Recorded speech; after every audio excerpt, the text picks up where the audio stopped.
श्रीमन्नारायण नारायण।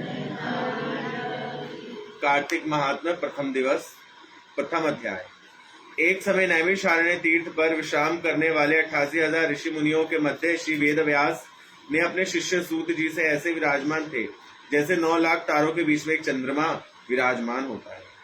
4 वेद, 6 शास्त्र और 18 पुराणों के ज्ञाता श्री सूत जी से 88,000 ऋषियों ने और मुनियों ने कहा कि हे मुनि श्रेष्ठ श्री सूत जी, आप कृपा करके हमें कोई ऐसा सरल उपाय बताइए जिससे हमारी इस महाघोर कलयुग के प्रवाह से रक्षा हो सके। समस्त ऋषि मुनियों ने मुख से यह बात सुन करके श्री सूत जी बोले, तुम्हारी श्रद्धा तथा प्रभु जी की भगवान की भक्ति देख करके मेरा हृदय बहुत प्रसन्न है। इसी से आज मैं तुम्हें कार्तिक महात्म्य की पावन कथा सुनाता हूँ, जिसके सुनने से इस कलिकाल के मनुष्य के समस्त पाप नष्ट हो जाते हैं और मनुष्य इस लोक में सुख भोग कर अंत में वैकुंठ को प्राप्त होता है। सो आप सावधान होकर के सुनिए। श्री कार्तिक उत्सव की जय। एक समय संसारिक जीव का भला चाहने वाले ब्रह्मा के पुत्र नारद मुनि ब्रह्मलोक में पहुंचकर जगत रचित श्री ब्रह्मा जी को नमस्कार कर प्रणाम करके निवेदन होकर के भाव से पूछा कि हे पिता, कृपा करके आप मुझे ऐसा धर्म विशेष सुनाने की कृपा करें कि जिससे महाकली काल में सब प्रकार के पाप नष्ट हो जाएं एवं जीवों को मोक्ष मिल जाए। नारद जी की श्रद्धा युक्त बात सुन करके ब्रह्मा जी बोले कि पुत्र, तुमने संसार के कल्याणार्थ जो बात पूछी है सो तुम्हारी भगवान के चरणों में सच्ची श्रद्धा भक्ति देखकर आज मैं तुम्हें कार्तिक मास के पावन महात्म्य को सुनाता हूँ, जिसके पढ़ने और श्रवण करने से मनुष्य के समस्त पाप नष्ट हो जाते हैं और वो इस संसार में सुख को भोग करके अंत में भगवान के धाम गोलोक को जाता है। कार्तिक मास भगवान को बहुत ही प्रिय है। कार्तिक मास में किया हुआ व्रत, दान, नियम, संयम, भगवत कीर्तन अनंत फल प्रदान करते हैं। कार्तिक मास में भगवान का गुणानुवाद सब प्रकार से फलदायक है। कार्तिक मास में भगवान के प्रति किया कृत्य सब से बढ़कर के होता है। इससे बढ़कर कोई और तप और यश नहीं है। अतः तुमने संसार की भलाई के लिए बहुत उत्तम प्रश्न किया है, सो मैं पुण्यदायिनी कथा तुमसे कह रहा हूँ। अब तुम बिल्कुल श्रद्धा एवं सावधान होकर के इस कथा को विधि पूर्वक सुनो। व्रत करने वाले मनुष्य को प्रातः काल ब्रह्म मुहूर्त में उठ करके शौच इत्यादि से निवृत्त होकर के 12 उंगली लंबे दातुन युक्त वृक्ष के दातुन करना चाहिए, यानी दातुन करना चाहिए, ब्रश कोलगेट नहीं करना चाहिए।